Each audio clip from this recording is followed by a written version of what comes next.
Fala, meus amigos, sejam bem-vindos ao canal Fica Sussa. Eu sou Samuel Monteiro e hoje na palavra vamos falar sobre que nem tudo é por causa do pecado. Para você que está passando por um momento difícil, por dificuldades, quer entender por quê? Então vem comigo. Vou ler para vocês aqui o livro de João, capítulo 9, do versículo 1 ao versículo 7, diz assim: E passando Jesus, viu um homem cego de nascença, e os seus discípulos lhe perguntaram, dizendo: Mestre, quem pecou, este ou seus pais, para que nasceste cego? Jesus lhe respondeu e disse: Nem ele pecou, e nem os seus pais, mas foi feito assim para que se manifestasse nele a glória de Deus. Convém que eu faça a obra daquele que me enviou enquanto é dia, porque a noite vem quando ninguém pode trabalhar. Enquanto estou no mundo, eu sou a luz do mundo. Segura aí. Olha que interessante. Nem tudo que acontece na nossa vida é por causa do pecado. Infelizmente, assim como nesse tempo aqui, os discípulos perguntando para Jesus por que o rapaz nasceu cego? Se ele pecou, se os pais pecaram. Porque a primeira coisa que nós, ou a maioria das pessoas entende, que quando alguém está passando por um momento difícil, é devido ao pecado. Às vezes o cara ele está ali tendo uma vida de consagração, a mulher está ali tendo uma vida de santidade, se esforçando todos os dias para lutar contra as suas vontades, se consagrando, pastor se esforçando para aprender da palavra, para se dedicar àquilo que a Bíblia diz, ensinar as pessoas, cuidar das pessoas, ministro de louvor, líder de jovens muitas vezes. E aí, quando passa por um momento difícil, o que as pessoas costumam dizer? Tá vendo? Tá no pecado. Olha lá. Dificuldade financeira? Tem pecado. Relacionamento? Tem pecado. Porque na cabeça da grande maioria é pecado. Só que aqui no texto, graças a Deus, ele está nos dizendo que nem tudo é o pecado. Claro que o pecado tem as suas consequências, isso é fato, mas será que tudo que acontece de ruim na nossa vida é pecado? Vimos que não é bem assim. Existem situações difíceis, existem situações complicadas, dolorosas, que passamos por causa da permissão de Deus. Pasmem. É isso mesmo. Deus permite a gente passar por situações difíceis, dolorosas e complicadas na vida. Talvez você possa me perguntar, mas por quê? Por que Deus permite? Se Ele é um Deus de amor, se Ele é um Deus de misericórdia, se Ele é um Deus de graça? Boa pergunta, não é verdade? Vamos lá para a resposta. É o seguinte. Deus permite essas coisas ruins acontecer na nossa vida justamente por Ele ser um Deus de amor, misericórdia e graça. Ficou confuso? Por que ficou confuso? Que a gente tem essa tendência, né? A gente, eu digo, o ser humano, de sempre querer fugir da dor, de achar que a dor é algo ruim, que o sofrimento é algo do maligno, né? As mensagens hoje nas grandes igrejas são pregadas sempre para a prosperidade, sempre para algo bom. E entender que a dor, primeira coisa, é um processo de crescimento, fica complicado. As pessoas não entendem que para crescer, seja no âmbito físico, no âmbito financeiro, emocional, espiritual, precisa de um processo. E esse processo ele é doloroso. A gente gosta de ver a borboleta, né? A gente, assim, a grande maioria das pessoas gostam de ver a borboleta, somente as mulheres. Mas sabe que eu estava vendo esses dias um vídeo a respeito da largata e a transformação que ela tem para virar uma borboleta é dos mais dolorosos possíveis. Não dá tempo de explicar tudo, mas se você tiver curiosidade, vai lá, procura saber sobre a vida e a transformação da lagarta. Você vê o tanto que ela sofre para se tornar uma borboleta. Às vezes a gente passa a ver a pessoa ali toda bem definida, musculosa, mas sabe o processo e a dor que essa pessoa teve todos os dias na academia para poder criar músculos. Então tudo leva à dor e a dor leva ao crescimento. Então Deus permite essas situações difíceis acontecer na nossa vida justamente para nos levar a um crescimento. Ok? E segundo, a dor também nos tira da zona de conforto. Às vezes você está estagnado, parado numa situação, não vai para frente, não se desenvolve, está na dependência dos outros. Então as situações difíceis que vêm na nossa vida é justamente para nos dar um chacoalhão. Porque até quando você vai viver na dependência dos outros? Aqui nesse texto de João é bem claro a história desse homem cego que está ali no seu cantinho pedindo esmola, vivendo das migalhas, vivendo de favor. E espiritualmente muitas pessoas estão assim no nosso meio, morando na casa de fulano, dependendo da cesta básica da igreja, dependendo do sistema, dependendo de uma ajuda, de uma ação social. Até quando?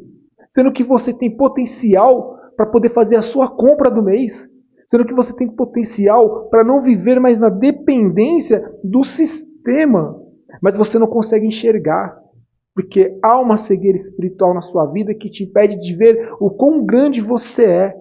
Mas assim como Jesus encontrou esse homem no meio do caminho e Jesus operou um milagre na vida dele, essa palavra é para você, para que você possa enxergar a sua grandeza.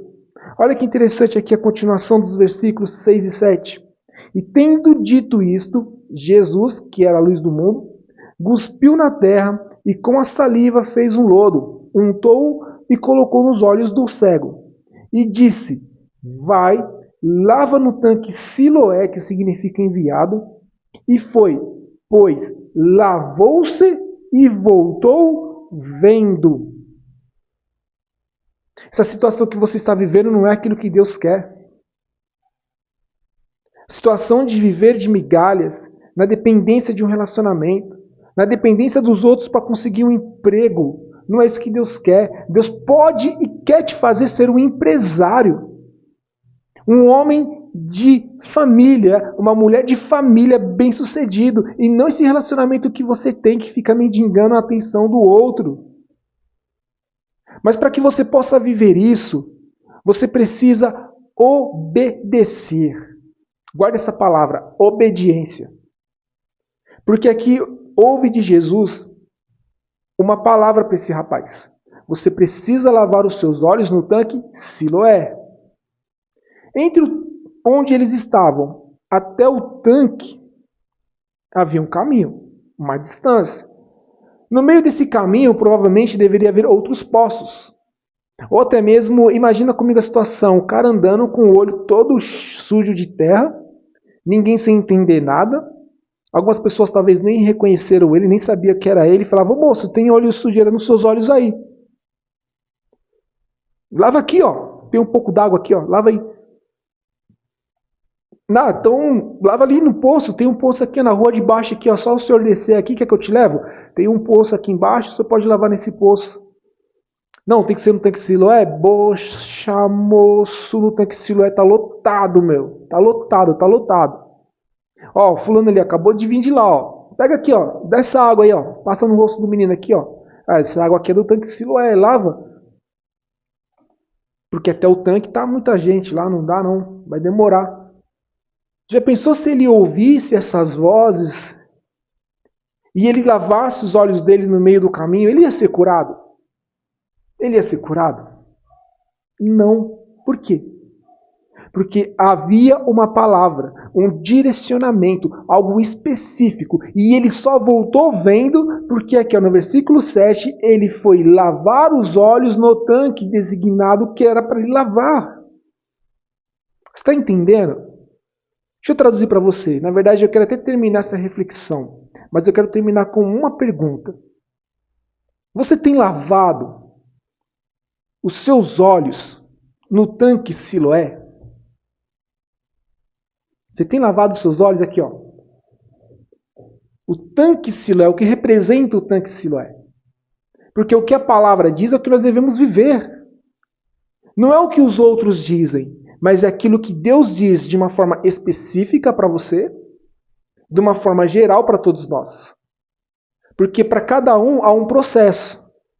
Olha que interessante. Para uns, Jesus disse, vai que a tua fé te curou.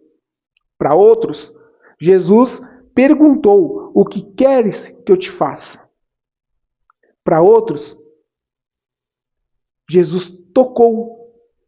Em outros, tocaram em Jesus. Mas para esse homem aqui foi diferente de todos. Jesus cuspiu no chão. E cuspir não é uma coisa muito legal, certo? Ainda mais naquele tempo totalmente tradicional, religioso, no meio de uma praça, muitas pessoas olhando para Jesus. Ele cospe no chão, pega aquele lodo e passa nos olhos do menino.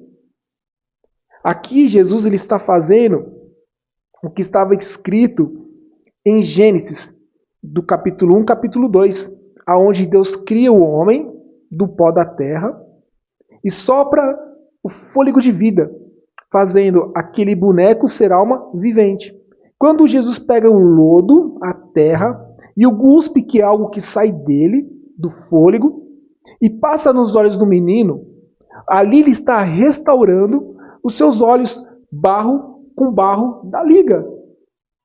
Jesus ele quebra todos os paradigmas, ele quebra todas as tradições, porque às vezes você está aí, tão preso na tradição, tão preso na religiosidade, e Deus está querendo operar um milagre de uma forma sobrenatural, de uma forma espontânea, dentro do seu processo. Então desapegue da religiosidade, desapegue do tradicionalismo.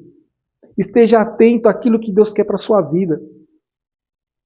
Vamos lá, para finalizar. Qual é o relacionamento que você tem que deixar? Quais são os lugares que você tem que parar de ir? Quais são as atitudes que você tem que ter daqui para frente? Você não pode pegar aquilo que não é seu. Você tem que honrar seus pais, porque está escrito. Independente se eles são bons ou maus, distantes ou ausentes, presentes, você tem que honrar seus pais. Se a Bíblia está dizendo que, infelizmente, você tem que perder um ente querido, nós vamos perder. E temos que aceitar. Porque Deus me deu, Deus tirou. Ao pó vieste, ao pó voltará. Então a gente tem que crer em todos os momentos, até numa enfermidade. O que a Bíblia diz? Em tudo dai graças. Então se você quiser sair da zona de conforto, se você quiser passar pela situação que você está passando, e eu sei que não deve ser fácil, seja por causa de pecado ou por causa da permissão de Deus, tudo que nós precisamos fazer é obedecer à palavra dele. Ok? Que isso então entre no seu coração, que abra sua mente para você viver o melhor de Deus na sua vida. Então é isso aí. Aquele grande abraço, fica sussa e até o próximo. Valeu!